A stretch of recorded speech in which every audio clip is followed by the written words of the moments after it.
ब्राह्मणी और तिल के बीज। बहुत समय पहले की बात है। किसी गांव में एक गरीब ब्राह्मण रहता था। एक दिन उस ब्राह्मण के घर कुछ अतिथि आए। ब्राह्मण की स्थिति इतनी खराब थी कि उन अतिथियों को खिलाने के लिए घर में अनाज तक नहीं था। इस स्थिति को लेकर ही ब्राह्मण और उसकी पत्नी के बीच थोड़ी कहासुनी होने लगती है। ब्राह्मणी कहती है, तुम्हें पेट भरने योग्य अनाज कमाना भी नहीं आता है। इसी का नतीजा है कि आज घर में अतिथि आ खड़े हुए हैं और हमारे पास उन्हें खिलाने के लिए कुछ भी नहीं है। इस पर ब्राह्मण अपनी पत्नी से कहता है, कल कर्क संक्रांति है। मैं कल भिक्षा लेने के लिए दूसरे गांव जाऊंगा। वहां एक ब्राह्मण ने मुझे आमंत्रित किया है। वह सूर्य देव की तृप्ति के लिए कुछ दान देना चाहता है। तब तक जो कुछ भी घर में है उसे आदर सत्कार के साथ अतिथियों के सामने रखो। ब्राह्मण की यह बात सुनकर ब्राह्मणी कहती है, तेरी पत्नी होकर मैंने कभी सुख नहीं भोगा है। ना कभी खाने को मेवा मिष्ठान मिला, ना ही ढंग के वस्त्र और आभूषण। आज तू कह रहा है कि जो भी घर में पड़ा हो वो अतिथियों के समक्ष रख दो। जब कुछ है ही नहीं तो मैं उनके सामने क्या रख दूं? पड़े हैं तो बस एक मुट्ठी तिल। तो क्या अतिथियों के सामने सूखे तिल रखना अच्छा लगेगा? पत्नी की यह बात सुनकर ब्राह्मण कहता है, ब्राह्मणी, तुम्हें ऐसा बिल्कुल भी नहीं कहना चाहिए। कारण यह है कि इच्छा के अनुसार किसी भी मनुष्य को धन की प्राप्ति नहीं होती है। जरूरी है तो पेट भरना, और पेट भरने योग्य अनाज तो मैं ले ही आता हूँ। अधिक धन की चाहत अच्छी नहीं। ऐसी इच्छा का तुम्हें त्याग कर देना चाहिए। अधिक धन इच्छा के चक्कर में मनुष्य माथे पर शिखा बन जाती है।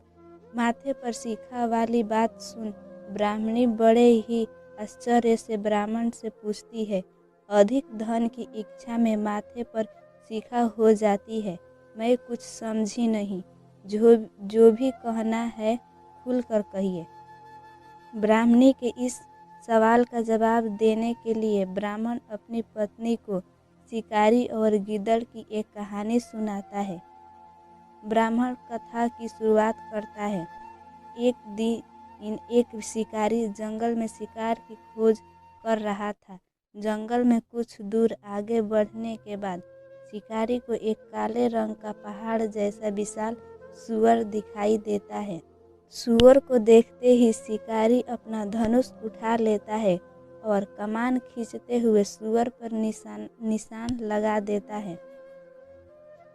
कमान से निकला हुआ तीर तीव्र गति से सूअर को घायल कर देता है। घायल होने पर सूअर चिंघड़ाता हुआ शिकारी पर पलटवार कर देता है। सूअर के तीखे दांतों से शिकारी का पेट फट जाता है। इस तरह शिकार और शिकारी दोनों का ही अंत हो जाता है। इस बीच खाने की तलाश में भागता हुआ एक भूखा गीदड़ वहां से होकर गुजरता है जहां शिकारी और सूअर का शव पड़ा हुआ था।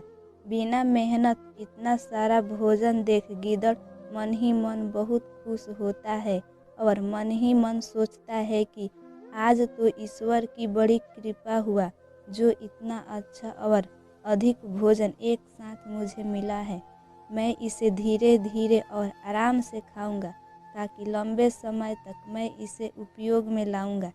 इस तरह मैं इस भोजन के साथ लंबे समय तक अपनी भूख को शांत रख पाऊंगा। इन सभी बातों पर विचार करते हुए गीदड़ सबसे पहले छोटी छोटी चीज़ों को खाना शुरू करता है। तभी उसे शिकारी के मृत शरीर के पास धनुष पड़ा दिखता है। गीदड़ के मन में पहले उसे ही खाने का विचार आता है और वह धनुष पर चढ़ी डोर को चबाने लगता है। गीदड़ के चबाने से धनुष पर चढ़ी डोर टूट जाती है और डोर टूटने से धनुष का एक सिरा वेग के साथ गीदड़ के माथे को भेदता हुआ ऊपर से निकल आता है। गिदड़ के माथे को भेद कर धनुष का जो सिरा गिदड़ के सिर पर निकल आता है वह ऐसा प्रतीत होता है मानो गिदड़ के माथे पर शिखा निकल आई हो। घायल होने के कारण कुछ देर बाद गिदड़ की भी मौत हो जाती है। इतना कहते हुए ब्राह्मण कहता है, ब्राह्मणी, इसलिए मैं कहता हूँ कि जरूरत से अधिक लोभ से माथे पर शिखा आ जाती है। यह कथा सुनने के बाद ब्राह्मणी कहती है, ठीक है, अगर ऐसी बात है तो घर में जो मुट्ठी भर तिल पड़े हैं उन्हीं को मैं अतिथियों को खिला देती हूँ। ब्राह्मणी की यह बात सुनकर ब्राह्मण संतुष्ट होता है और भिक्षा मांगने के लिए घर से बाहर निकल जाता है। वही ब्राह्मणी भी घर में पड़े तिल को धूप में सुखाने के लिए फैला देती है। तभी कहीं से एक कुत्ता आ जाता है और उन साफ तिलों पर पेशाब कर देता है, जिससे सभी तिल खराब हो जाते हैं। तिल के खराब हो जाने पर ब्राह्मणी काफ़ी परेशान हो जाती है और सोचती है, यही तो तिल थे जिन्हें पका कर मैं अतिथियों को खिला सकती थी। अब मैं क्या करूं? काफ़ी देर सोचने के बाद ब्राह्मणी को एक तरीका सूझा। उसने सोचा कि अगर वह गंदे तिलों के बदले साफ तिल देने की बात कहेगी तो कोई भी आसानी से मान जाएगा।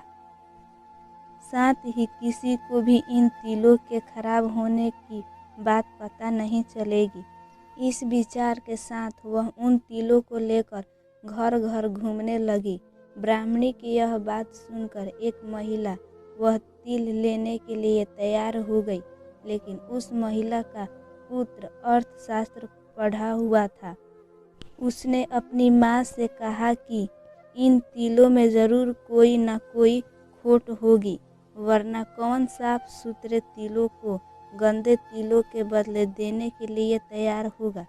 पुत्र की यह बात सुनकर महिला ने ब्राह्मणी के तिलों को लेने से मना कर दिया। कहानी से यह सीख, हमारे पास जो भी होता है हमें उसी में सुखी रहना चाहिए। किसी के पास ज़्यादा चीज़ देखकर दुखी नहीं होना चाहिए।